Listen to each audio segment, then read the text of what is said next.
Welcome to another Women in Cleantech and Sustainability event. I'll be your host and moderator for today's festivities. My name is Lisa Ann Pinkerton. I'm the founder and chairwoman of Women in Cleantech and Sustainability, and also the founder and CEO of Technica Communications. Let's go on to the next slide. So today in this event, we're at the arrivals and introductions point, and then we're going to have our panel. We'll have an audience Q&A, and then we'll have some breakout sessions, and we'll wrap it up by 4 o'clock. I want to thank IHS Markit for being a sponsor of this event. And I also want to thank 2 amazing women who really brought this event together for us. Sue Yang, who's the Vice President at Orion Energy Partners, and Nissa Sanjamino, who's an associate at JLC Infrastructure. Next slide, please. Oh, I lost my screen. Where are we here today? So Women in Cleantech and Sustainability. So we are an international organization, and we focus on fostering the roles of women and men in their careers in this space. And that shows up in a variety of different ways. It could be monthly events, or in this case, in-person virtual events. We also have a mentorship program that we run annually. We have a big WCS Talks TED-style conference that we do every year. And we have a lot of different types of events, ranging from educational industry ones, such as this one about investing in the market, also career development and personal development, executive leadership, negotiation, all kinds of good stuff. So we encourage you to join our community and participate in more events. Actually, we have some events coming up. Next slide, please. And so we have a pitch competition happening next week. So if we could go to the next slide, thank you. So we have a pitch competition focused on female-led startups. You can go back to the event slide, please. And this is an event that we started putting on back in 2018 when we recognized that there was no one within the United States that was hosting pitch competitions for startups in the clean tech and sustainability space that were led by women. It was 2018 and nobody was doing that. So we decided we would. And we've got 6 incredible ladies who are going to be presenting their startups for us next week. And we've got some amazing judges, and we highly encourage you to mark your calendar and join us for that event. And if you want to contribute to the prize pool of services that are provided to the winner, please contact us, and we'd love to include you in supporting these women. On February 18th, we're going to be having a happy hour with women of EVs. This is a casual event where we talk about a topic, and then we use the breakout rooms function in Zoom to help people connect and have some meaningful networking. And then in March, we are having the 3rd portion of WCS Talks, which is generally a full-day conference, but we didn't want to make anybody stay on Zoom for a full day, so we divided it up into 3. And the third part is happening on the 13th, where you're going to see some amazing TED-style talks by some pretty impressive women. We encourage you to join us. Next slide. Okay. So a little bit of Zoom etiquette. Stop me if you heard this one. You want to mute and unmute yourselves appropriately. Leave your video on if you can, because we'd love to see your face. And please share your LinkedIn profile in the chat here so that people can connect with you offline. In today's COVID world, it's really hard for us to meet people. So we encourage you to put up your shingle, as it were, and meet with each other on LinkedIn and begin those conversations and get to know each other. As always, we want you to be respectful and be a present and active listener when we're in the breakout rooms networking. Next slide, please.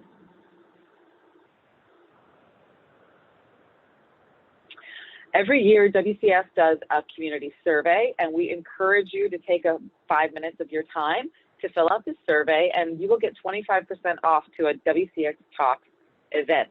And if you've already purchased your ticket for WCS Talks, you can give that promo code to somebody else. This survey helps us understand who's in our community and grow our community towards our various goals that we have. And for us to be statistically significant in our survey responses, we need 351 of them. So I really appreciate it if you would take the time to fill out the survey, and we'd love to learn more about who you are. Next slide. Okay, virtual membership. If you haven't already heard about it, we have a virtual membership here at WCS. Gives you free access to all of our events and many other benefits. So please consider joining our organization and having fun with us, because we like to have fun. Next slide. All right, now it's time for what you've all been waiting for, our panel. We have brought all of you together today because we want to talk about how clean energy and clean investing is gaining momentum, and how we are reaching, I would think, a tipping point to where we can, the whole industry is going to accelerate and, or to use another phrase, have that hockey stick inflection point. So we wanted to talk about how investments in dollar amounts and deal count is all going to be growing, and especially with the blue wave of the Biden administration coming into office here in the United States, there's a lot of opportunity for companies and investors. So we see investors and institutions are reaffirming and redefining their focus on sustainability, and there's a lot of opportunities. So we have a cadre of panelists for you today to help us make sense of this landscape and see what we can expect for the future. One speaker is Marissa Sweeney. She's a director on the investment team at Generate Capital, which is a finance company that partners with project developers and technology manufacturers within the renewable energy, technology, and sustainability sectors. And she previously held roles at Onyx Renewable Partners and Goldman Sachs. Next, we have Dana Villanova, who is an executive director at IHS Markit in the Global Markets Group, and she's responsible for business development and ESG initiatives. Prior to IHS, she co-founded Cressel Verifiers, which was an only woman-owned green bond verifier in the world, and spent over 15 years focused on the U.S. municipal bonds market with companies such as Morgan Stanley. Susan Tansky leads sourcing for Sustainable Opportunities Acquisition Corporation, and that is the first ESG-focused special purpose acquisition corporation. And prior to her current role, she held positions in commercial and consumer banking at Capital One and in investment banking at Goldman Sachs. Finally, we have Inez Tovo, and she is a vice president at Orion Energy Partners, where she is responsible for orientation, due diligence, and execution, and monitoring of investments. She's also an observer to the board of directors at Martin Energy, and she previously held roles at Energy Capital Partners and JP Morgan. Thank you all, ladies, for joining our panel today. I want us to start with a general question that each of you can chime in on, and it sort of sets the stage for the whole event. For the past several years, in the last decade, it's felt like clean tech investing, at least in certain sectors, was kind of in a slump. And especially early VCs, got burned, and investments didn't really pan out too well. And so that caused investors to pull back from the space. What are you seeing today is the current state of clean tech investing?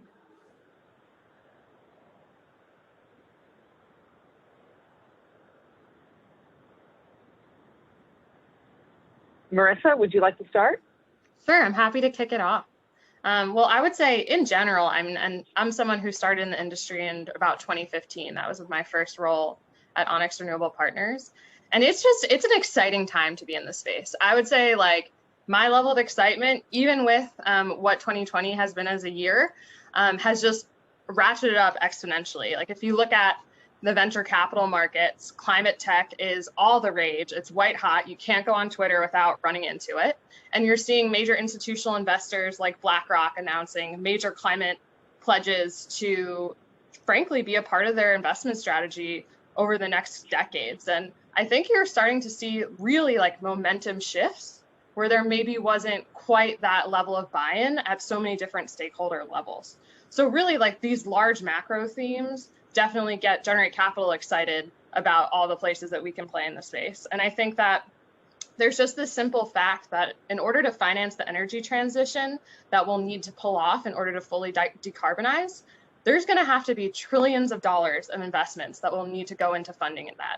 And that'll be investments in projects, that'll be investments in companies that are developing new and innovative technologies, that'll be investments even like in public-private partnerships to finance like major infrastructure overhauls. So I would say overall, I just feel like from a macro trends perspective, there's never been a better time to be a clean tech entrepreneur.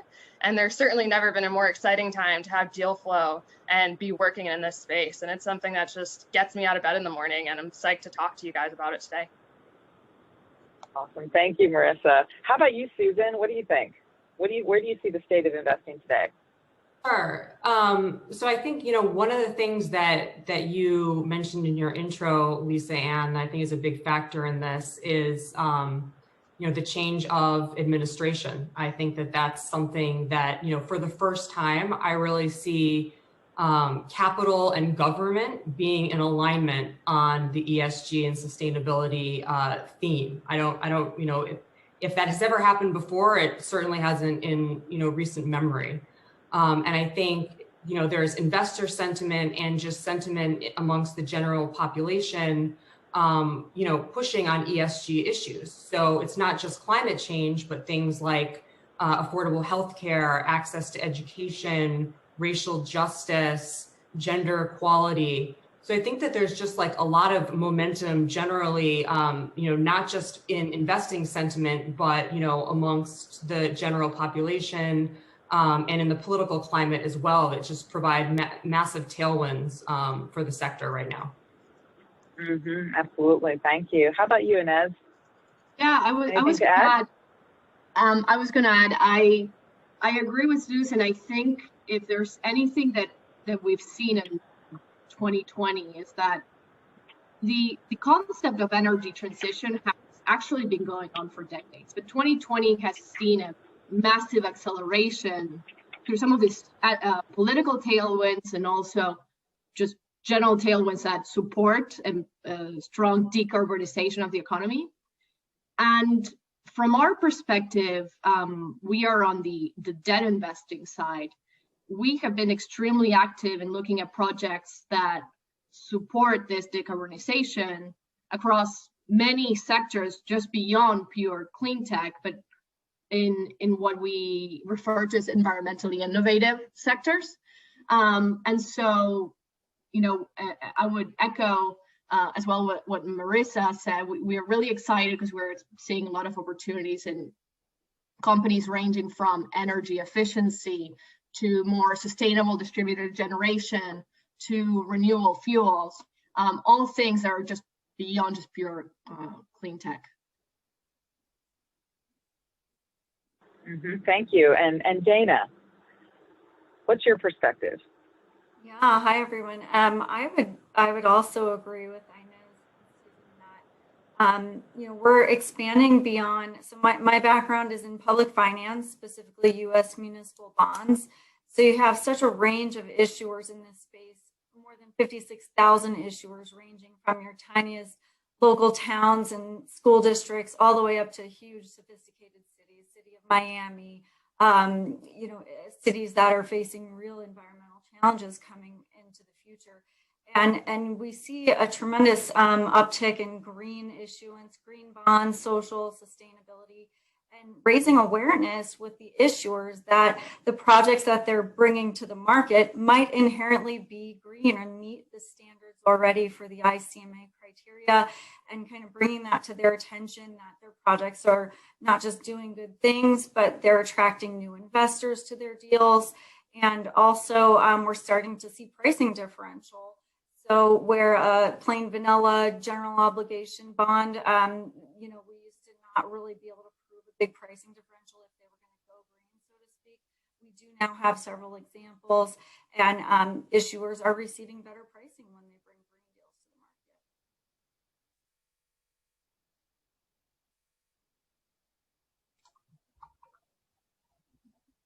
You're on mute, Lisa Ann. Thank you. My apologies. Thank you, Dana. Your audio is a little sporadic. So if you wouldn't mind dialing in on your phone to this call, I think that would improve the audio situation for us. Okay. Our next question for our panel, I want to talk a little bit about this blue wave that's coming. We've heard a lot of expectations around what we might be able to expect here. And I'm interested to hear from you, from your perspective, what are some of the industries that might really benefit more specifically instead of broad clean tech? Are there any industries that might benefit very specifically to the Biden administration's platform and the infrastructure that he wants to build? Marissa, we can start with you again. Awesome. Well, I think certainly having the Biden administration literally saying, let's build back better, is like a phenomenal rallying cry if you think about the infrastructure space. And that's something that I'm like, yes, that is exactly what we need to do. But I think in the terms of the political landscape, there's maybe some like less sexy kind of exciting things going on that I'm excited about.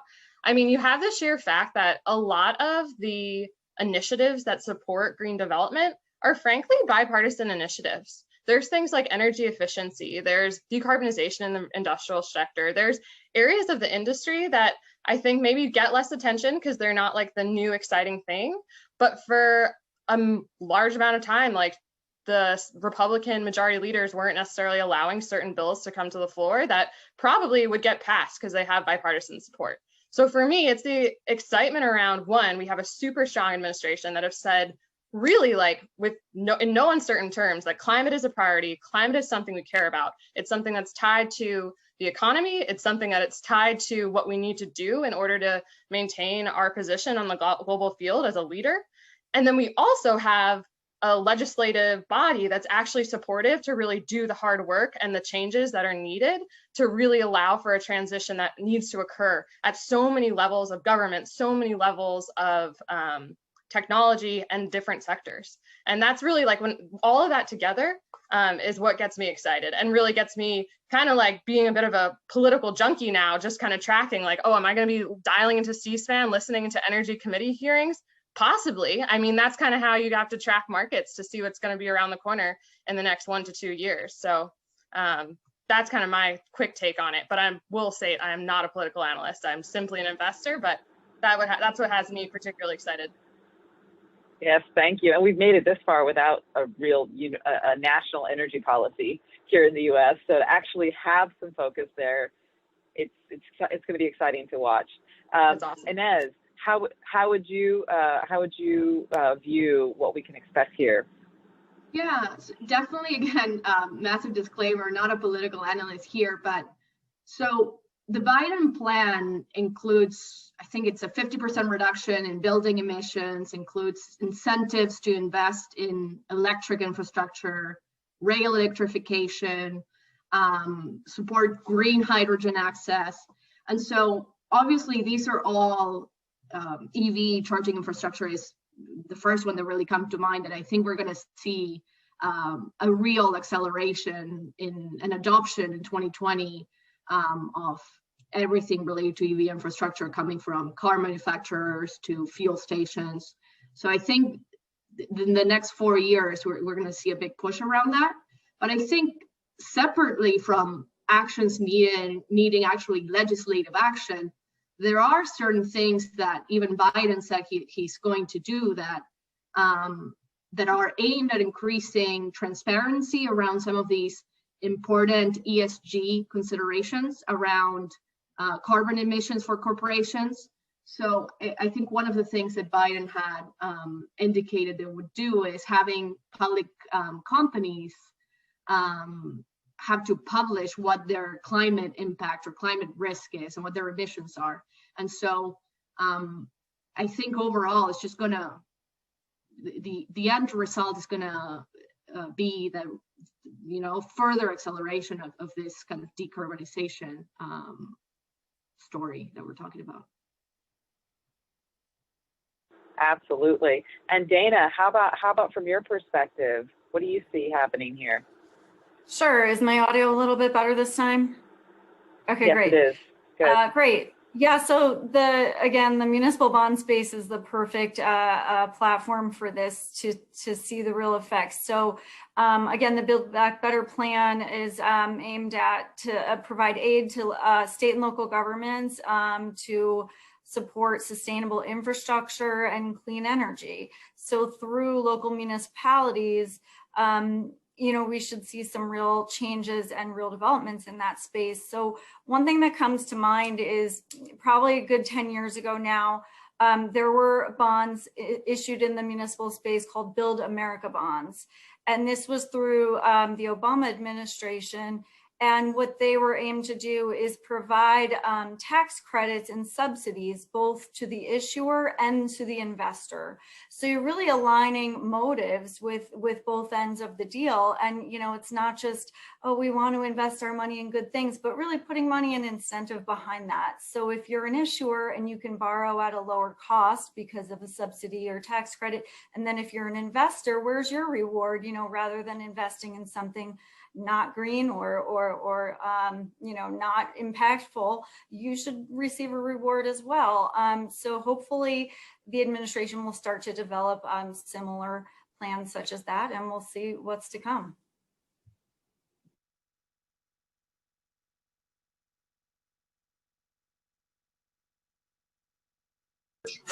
You're muted again, Lisa. Oh my goodness, my apologies. I'm trying to mute myself so that I don't jump out there when other people are speaking. Susan, do you have anything here to add to the conversation around Biden, what we can expect? Yeah, sure. So I think, rather than talk about, specific industries, I think any company or any sector that has an ESG theme or is part of the sustainable economy is bound to benefit, from the Biden administration. I just think that there's no question. And I really feel like we're kind of at an inflection point here where companies, who are on the forefront of adopting an ESG program, whether they're in traditionally green sectors of the economy or not, are really have an advantage here to kind of, be at the forefront of, leading this green transition and, committing to uphold ESG principles and sustainability. And I think you'll see, even within the same sector, companies that kind of, take a leadership position in that, starting to, kind of separate and differentiate themselves from the pack. And I think there are like countless examples of, companies that have done this. I think Walmart's a great example where they're kind of at the fore of, ESG and sustainability practices.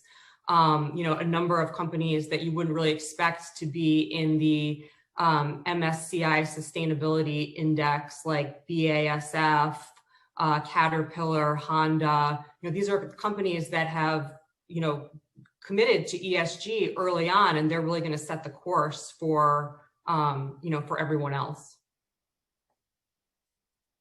Okay, thank you. Well, let's get a little bit deeper into some investment vehicles and specific activity that we're seeing in this space. Dana, a couple of years ago, brought a major innovation in the green sustainability bond market, and you have some personal experience there. So I wanted to ask you, what are some of the trends that you're seeing in that space? Thanks. So I took note of three things. We're seeing the creation of more green bond supply starting at the origination source. That's number one. I'll circle back to each of these. Two is getting more retail investors involved in the green investment economy. And three would be industries that need to transition to keep up with the changing green economy, and we'll talk about sustainability linked bonds in just a second. So creating more green bond supply at the source. So at IHS Markit, we in the financial services area own the platforms that originate deals into the marketplace. So for the municipal bond market, all the banks, underwriters, and buy side come into our system to see what deals are coming in. And the forward calendar always shows you what's coming ahead. So when I was at Kestrel Verifiers, we saw an opportunity to look at the forward calendar, see what deals are coming, read those documents, see if those deals pre-qualified for the ICMA labels of green, social, or sustainability bonds, and then offer that option to the underwriters bringing the deal to the market. So the issuers many times would reach us in advance and want that second party opinion and want that label to come with their deal. But if they weren't aware that their deal met the criteria, we would bring that to their attention and then offer that opportunity to attach that designation with the underwriters, so the underwriters can then market that deal out to potentially impact and sustainability investors. So creating more green supply at the source to keep up with demand. Number two was getting more local investors and retail investors involved in deals. So last year, the Connecticut Green Bank issued what was called Green Liberty Bonds. And these bonds were aimed at combating climate change issues. But the really special thing about this deal was that typically municipal deals come in increments of $5,000. So you need a pretty substantial investment to participate in this deal. What they did was lower the denomination level to just $1,000 and create a retail order period where they gave preference to Connecticut state residents to have first priority on this deal. And they actually, I believe it was like over 75% of the orders coming in were from Connecticut.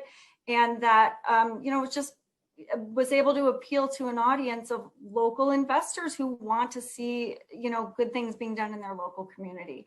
And then finally, number three, talk a little bit about sustainability linked bonds.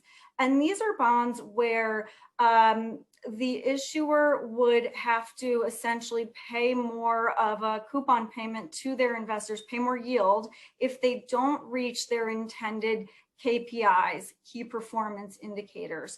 So since we're an audience of mostly women, I think I have a good example here, not to leave out the gentlemen, but Chanel, the luxury apparel brand, issued a 600 million euro deal last year. And this deal was aimed at decreasing their emissions. They want to get to 100% renewable energy by 2025. And if they don't meet those metrics, they actually have to offer investors a step up in their yield of 50 to 75 basis points. And that's actually more generous or more penalizing, however you want to look at it, because prior years were only offering about 25% coupon step up. So this really incentivizes them to reach their goals and incentivizes investors to kind of hold them to that. So. Yeah, that's all fascinating. I love that these companies are really putting their own feet to the fire, if you will, to reach these goals. And money does talk, and money is a big motivator, Sometimes you got to buy a brand new set of workout clothes if you're going to go motivate yourself to work out, right? So I like that mentality. Susan, Dana, Inez, anything you'd like to add around this question related to the green bond market and what we can expect in that space? Okay. Susan, I did have a question for you around 2020 being the year of the SPAC. So for those who are new to that phrase, that stands for Specialty Purpose Acquisition Corporations. And it's a vehicle that essentially allows companies to go public without going through the more erroneous IPO process. So my questions for you here is, I think, why is this, what specifically about this is gaining traction for companies beyond the fact that it's less arduous?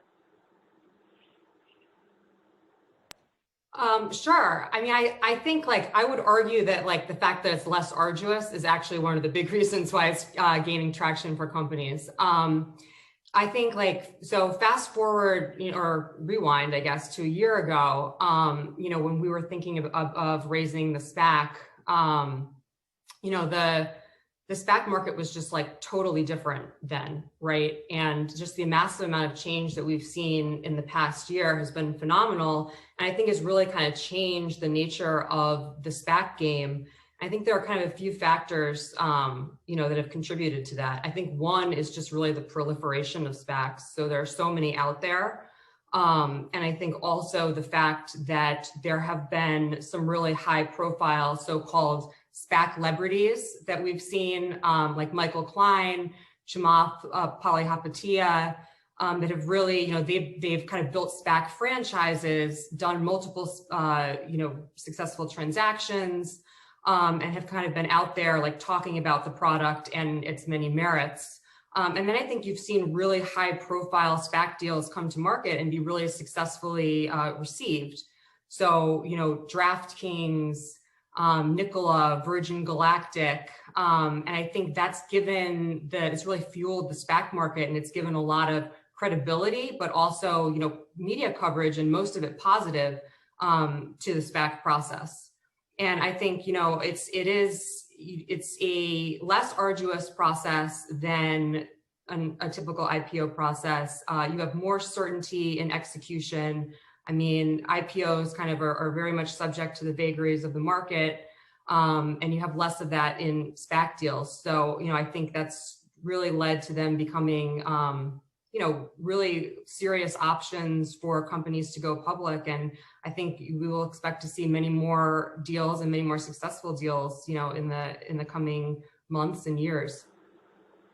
Mm-hmm. And does not having to go through that traditional IPO process, does it reduce any protections for investors, or is there less information that's provided publicly for people to understand the company and what they're investing in?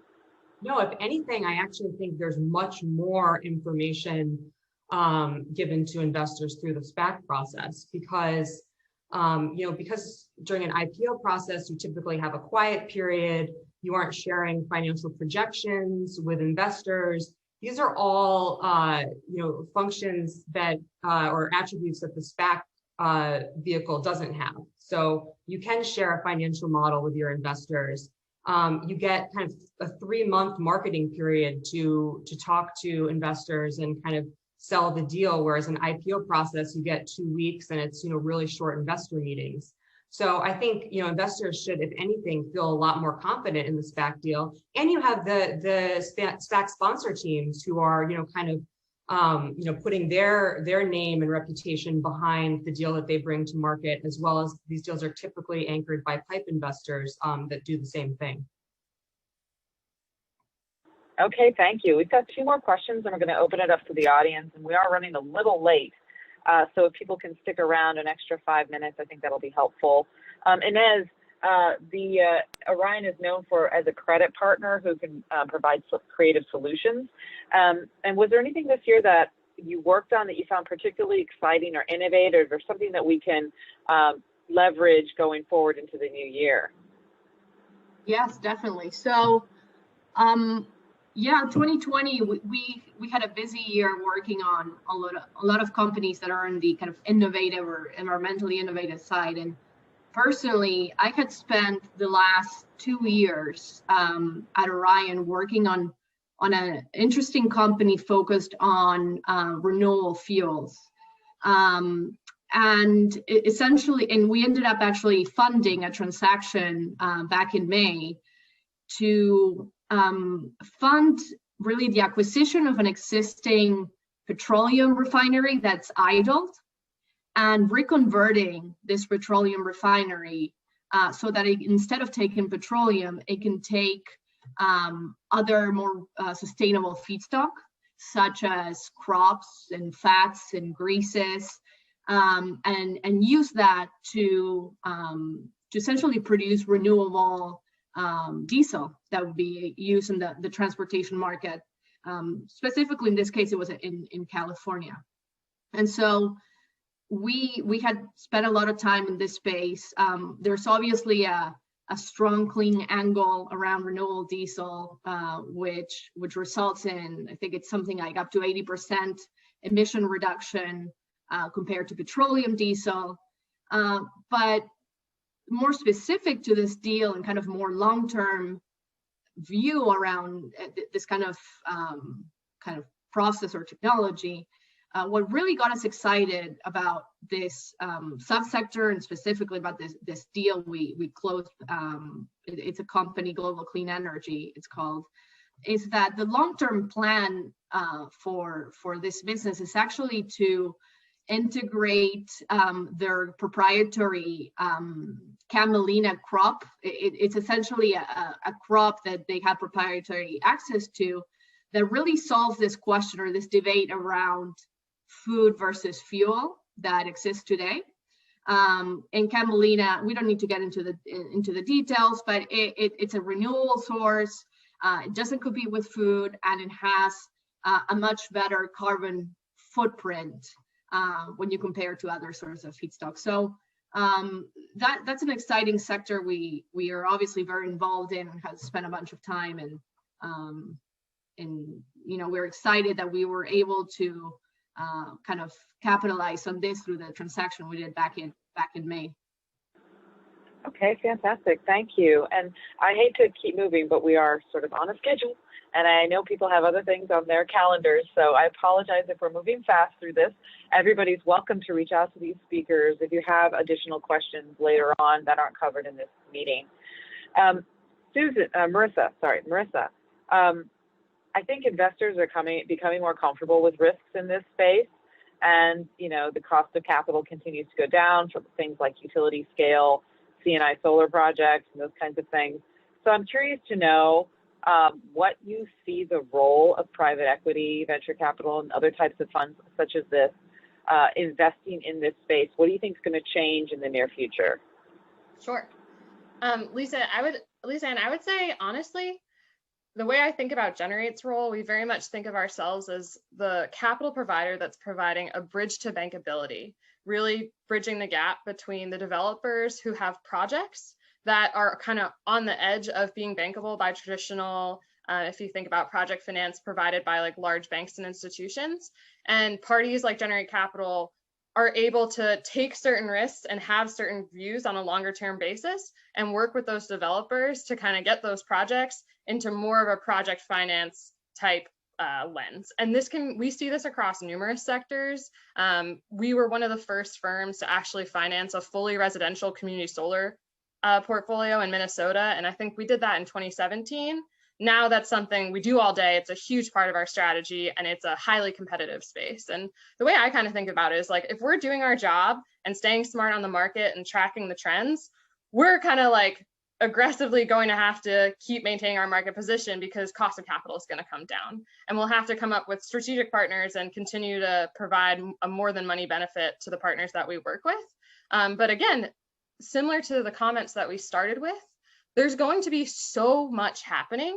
I really feel like if anything, it's really that the pie is growing, and it's going to be the firms that have strong connections are strong operators. We particularly see this on the waste sides. That's an area where it's a very operationally intensive industry when you compare it with the solar industry, for example, which is a bit more commoditized. O&M services are well understood. That's really like how we think about bringing value, which is the operational expertise and having like longer term market views. And it's not necessarily to say that these markets won't mature and become more available for financing. In fact, like we hope that's what happens, because that's how you do more of this. It's more about getting in front of the markets as they are being created. And markets are created through appetite from large corporates. If you think about large corporate RFPs, or even just markets that are created, and as we're getting at it, I'll think a little bit, but if you look at the California low carbon fuel standards, that has driven a tremendous amount of development and a tremendous amount of interest in alternative fuels projects where there simply wasn't necessarily kind of like a reason to be out there before. So I think for us, like we just continue to be excited because more and more opportunities are coming out of state level mandates, potentially federal level mandates. So I think that you won't necessarily see the private equity role like changing in terms of what it does, but I think you'll see it expanding. And I think you'll see larger funds getting pressure to figure out like, oh, you want a piece of that if you're like a huge institutional investor who already has a number of private equity businesses. I somewhat joke, like it feels like there's a firm that is announcing an investment mandate quite similar to Generate Capital's like once a month. So I think if you were to rack and stack what like firms that had things like what Orion and Generate do in 2015 versus 2021, I'm sure our investor relations department has done this, like you're going to see so much more. There's just so much out there, more folks are getting involved. And I'm excited about that. And I'm excited. And I think it kind of pushes the industry as a whole to think about more creative financing solutions and think beyond like, okay, like we need long-term contracts for every single thing. It's really like there's kind of a general comfort that folks are getting with certain aspects of the market. And I think that's exciting. Yeah, the more we know, the more we learn, the more comfortable, exactly. And the better investments can be made broadly. Yeah, absolutely. We're going to open it up. Yeah, thank you. We're going to open it up to questions from you, our audience. So if you haven't put a question into the chat, feel free to. And Missa is going to run the chat for us. She was one of the lovely ladies along with Su Yang who helped organize this event. Missa, you want to call on our first questionnaire? Sure thing. So I was thinking I might summarize. There's been a couple of the same question that's been asked into the group chat. So maybe I'll kick it off with that question and then turn it over to some audience members. But so in the chat, and I would second, I've been seeing this, I guess over the last, maybe 2 or 3 months, I've seen more about hydrogen than I have kind of ever seen before. So I would be interested in sort of the panelists' view on the opportunity set there and how mature that market is, or whether anyone's seeing any significant opportunities there in the near term. I can make a quick comment. Oh, go ahead. Oh, I was just going to say, we obviously all have seen the hydrogen topic really kind of emerge recently, and so we are looking at it. I think from a viability point of view, from a short-term perspective, there's a real path for hydrogen use in medium and heavy-duty vehicles. There are considerations around how that competes with EV, but for these kind of sizes, you don't need a lot of hours to charge or massive batteries, so hydrogen is actually competitive. From a light duty perspective, I think we're going to start seeing more, a push from car manufacturers. I think Renault and Plug Power announced this week or last week a partnership around light duty hydrogen vehicles and fuel stations. And so I think we're going to start seeing that more. In the long term, there's some interesting potential opportunities in our minds to use hydrogen integrated with renewables or in conjunction with renewables, whether it's hydrogen storage or whether it's hydrogen turbines that can be applicable for either engine like power generation engines or even aircrafts.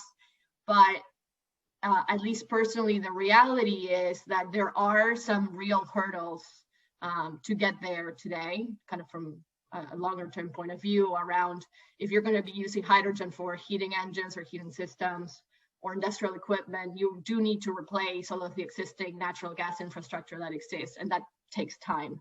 So I guess I would summarize it in the short term. I think we do see several interesting opportunities around heavy, medium, and light duty vehicle.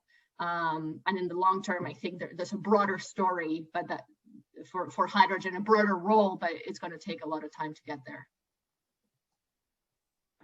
Yes, thank you. And of course, we all want that hydrogen to be made from renewable sources. So that's another challenge in and of itself, which is not insurmountable. Missa, who would you like to call on next? Yeah, I'll turn it over to Serena Didi, who had a good question on storage.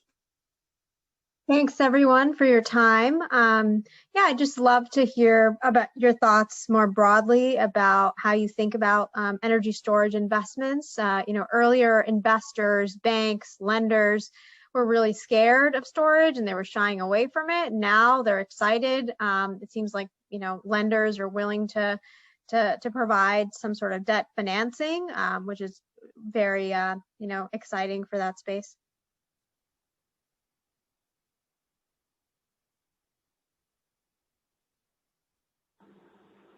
So, Marissa, Sure. Dana? Yeah, I'm happy to take that. And I would say, again, just wholesale for Generate, we're excited about really all of these things. Energy storage, fuel cells, green hydrogen, absolutely. Like Plug Power is one of our most major partners.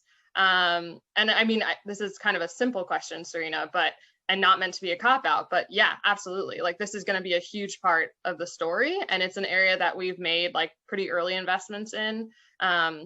And we've kind of been at the forefront of. So I would say, if anything, like it's only gotten more financeable and the technology's only gotten better and costs have come down significantly, which has unlocked so much deployment and really just like outpaced, I think, like what anyone expected 5 years ago. Like, I mean, if you go look at some of those BNEF projections, it's just wild. Like no one saw those cost decreases coming. And that's been such a major driver of the growth story there. And we hope that continues, and we hope that enables more deployment and allows folks to do more. And again, if you think about storage as it relates to the vehicle implications, storage as it relates to behind the meter, all of these things, like it's a huge area of focus. And I think one that gets a ton of attention, like as it should, because it's pretty freaking cool. And yeah, it's wonderful.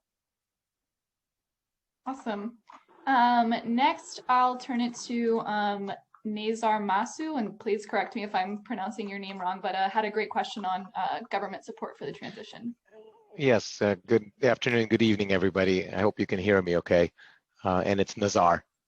It's nice to break the streak, being one of the few non-female participants, I guess, in this call. And my question was to the panelists around government subsidies and kind of like really the momentum from the government side. We always talk about what can be done there, and panelists reference the fact that it's likely that the new administration is going to produce a lot of support for what's happening in the energy transition. But is there an innovative way to do that? And of course, direct subsidies are not as effective and from a dollars versus impact point of view, but any ideas on what we should be seeking from our government representatives to help propel the next 4 years to be revolutionary from an energy transition point of view?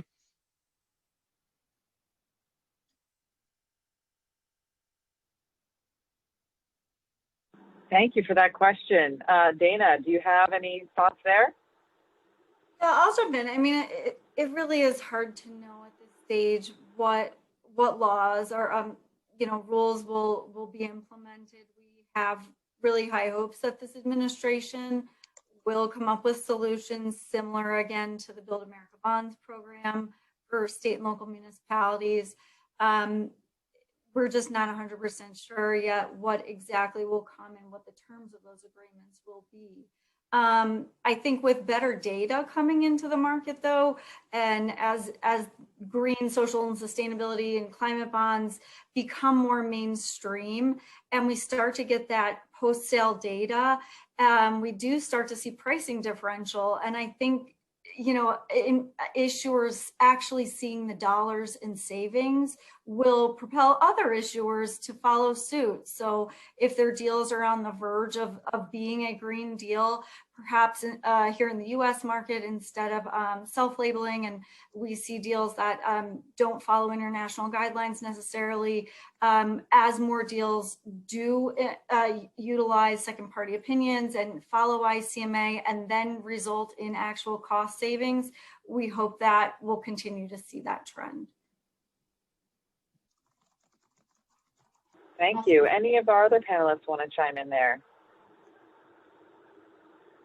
I just put a quick response in the chat, but I think one area that sometimes gets overlooked that falls into the policy realm is really just what the impact of things like expedited permitting processes, or even having like state and local government taking a view and saying like, hey, this is a priority for us. We want to build more of that, and we're going to support it by creating rules and regulations that allow for more of it and cut down on the red tape that kind of slows some of that process down. So subsidies are awesome, but I tend to think that like there are plenty of capital providers who want to provide plenty of money towards these things, and like that is all happening. What we need is to make sure that the rules are supporting the deployment of capital, and the rules are sometimes things as crazy as like having an interconnection timeline that could take 2 years, but if a study is done and they find something, they get the right to push it out another 12 months. It's stuff like that that kind of makes projects sometimes DOA, and DOA not from a perspective that's a bad project, but if you think in the shoes of a developer, you're always thinking time is money, and what's certain is what I need to be pursuing. So really any sort of like expedited regulatory approvals that help make the development of projects more certain and allow entrepreneurs to make decisions more effectively and spend their time appropriately, like that's the kind of stuff that makes a huge difference, and in a big way. Wonderful. Thank you. Thank you for that. Missa, you want to do one more question and then we'll go to the breakout rooms? Sure. Yep, that sounds good. I'll call on Nicole Chanza-Soto, had a question about some sustainable specs. Hi, everyone. I just wanted to know, is there a company that was born out of the EV SPAC craze last year that people are excited about? I know there are different technologies, different logistics, and different, a lot of within the EV space, but just wanted to see if there's anyone in particular that people are excited about.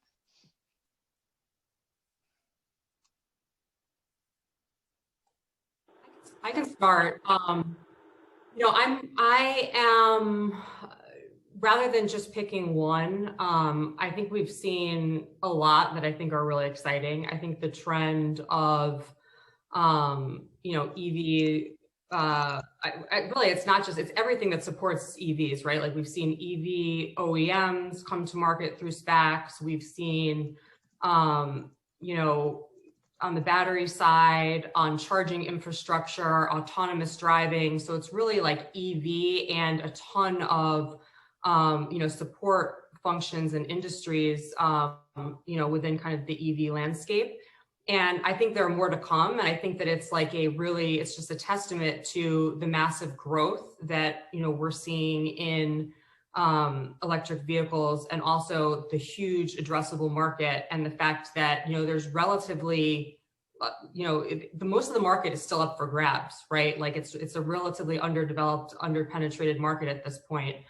So I just think like massive innovation and, you know, great things to come from that sector. Wonderful. Okay, so we promised you some networking. We're going to do that now. And the breakout rooms will be prompted with a breakout question. And you'll have about 8 minutes here, 7 minutes here to to have your networking experience. And remember, this is an opportunity for you to meet some people and then take that networking to LinkedIn or some other place. You're not supposed to meet everybody here today. It's just a chance to meet a few people.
offering some career advice. The question was, how do women get involved in boards? That's a good question. That's a real good question. And maybe someday we'll have a we'll have a meeting about that. My advice, just real briefly, as I advise a lot of people, is to get involved in not-for-profits. Yeah, we Find do. those, find those organizations. We have an event coming up, corporate, how to get on corporate boards. I believe it's going to happen sometime in February or March. Look like we got everybody jumping back in. This is, I hope everyone enjoyed their breakout sessions. In the meantime, in between time, before Lisa Ann gets back on, anybody would like to share what they discussed in the breakout room? I just want to say thank you to everyone for joining us today. And I know we've had a really good, juicy call. So anyone like to share what they discussed in the breakout room? Will follow up, Sarah, with what you said on corporate boards. That panel event is going to be on February 25th. And you'll be seeing more of that coming out. We're also looking at a potential cohort for corporate boards. And so you'll hear more on that. Great. Nice to see you, Julia. Yeah. Julia, I haven't seen you in a number of years. Yeah. Thanks, I Julia. think that's how you All right. Also, Julia actually asked me once about how do I join a corporate board? And sure enough, hi, Lisa. Hi. Okay, everybody. Welcome back. I know we're 3 minutes over, and I know everybody's got a busy schedule, so we're going to wrap things up here. If we could take it back to the slides, we'll just remind you of those events that we have coming up, and I'll leave it to you to go to our website and get more details, and we'll go to the next slide, which is, if you would all do us a favor, get your phones out and take a picture of this QR code. This is a very specific survey that we put together for investors and entrepreneurs because we want to build more targeted programming for this space. We don't think there's enough of it, and we want to put it out there.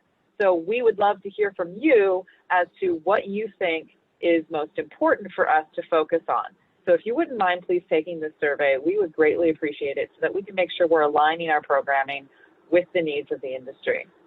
And as always, next slide, you can hang out with us out in the interwebs, LinkedIn, Facebook, Twitter. We're even on Instagram. We have some YouTube videos. So come hang out with us, and we look forward to seeing you at another event. Thank you very much for being here. Thank you to all of our panelists, IHS Markit for sponsoring the event, Sue and Nissa for organizing the event, Caroline for leading this whole great effort, and all the other board members from WCS who are all volunteers. Thank you very much for your longstanding commitment and support. And we look forward to seeing you all at another event. Thank you very much. Thank you. Bye, everybody. Bye, everyone. Bye. Thanks for coming. Thank you.